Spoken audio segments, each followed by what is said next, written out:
Hi, I'm Dr. Bertice Berry, and I want to tell you a story. It's the story of Grateful and Greedy. Every morning, I take my granddaughter to school. It's a little bit more complicated than that. She actually stays here during the week and goes to school like she's at a boarding school or something. It's a really posh boarding school. She thinks she has servants. Her father has to go to work really early, and so it's a little bit more complex for him to get her to school from where he lives, and it's closer for us to do it, and but it adds a layer to life that I thought I was way past. So her birthday was on a Tuesday.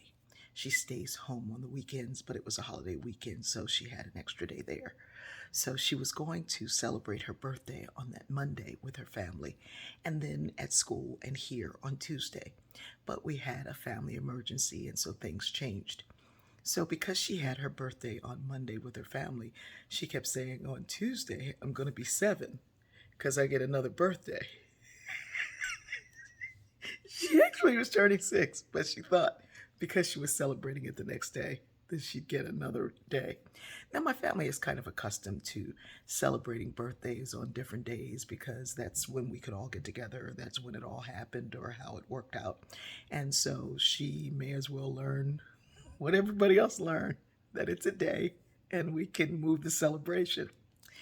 Anyway, things moved again, and so the celebration was actually on Wednesday. So she got to a big celebration at school, and everybody celebrated her. They all drew pictures for her. They sang to her. They shared the cupcakes that we brought. It was a big deal. And it is true that it takes a village to raise a child. And the other part of that saying that everybody seems to forget is that it takes a village to raise the people who raise the children. Anyway, so as she was here in the evening opening her presents that came here, um, she looked at one present and then said, "Hmm, that's good. What's in the next box?" And that's when she heard the story of Grateful and Greedy. Now, my children really grew up with a lot of storytelling. I would tell them stories when we'd go out to eat, when we were in line. We shared stories at night, every night before bed. And we shared stories because we'd start a story and somebody else would have to take the story over, and then the next one would take the story over.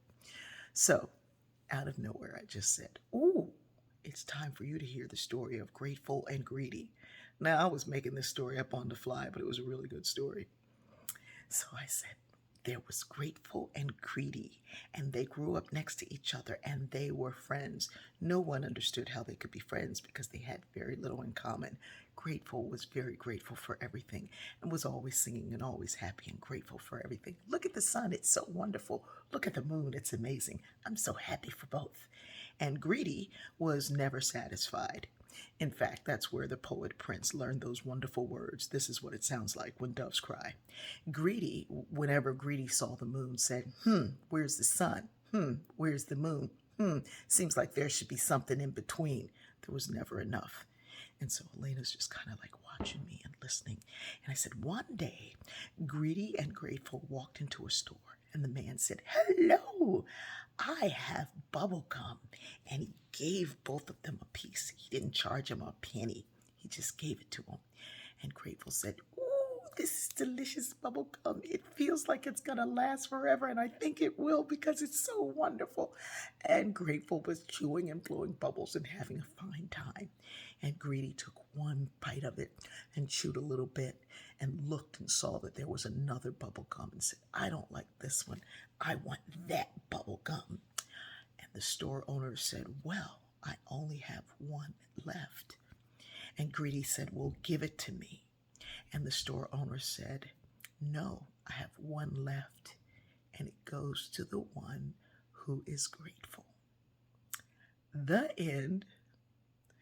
And my granddaughter looked at me and said, "Tell me another story."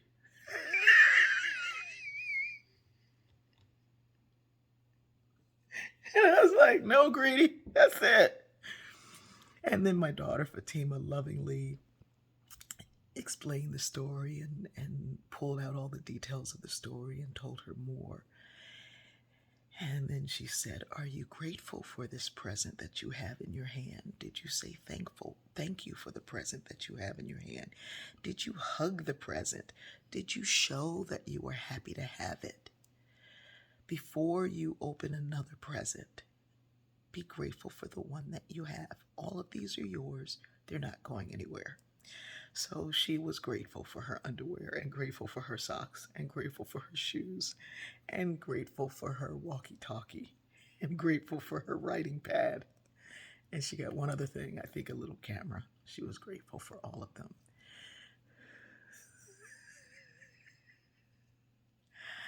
And it immediately made me think of us. Are we grateful or are we greedy? Use this time wisely. I love you.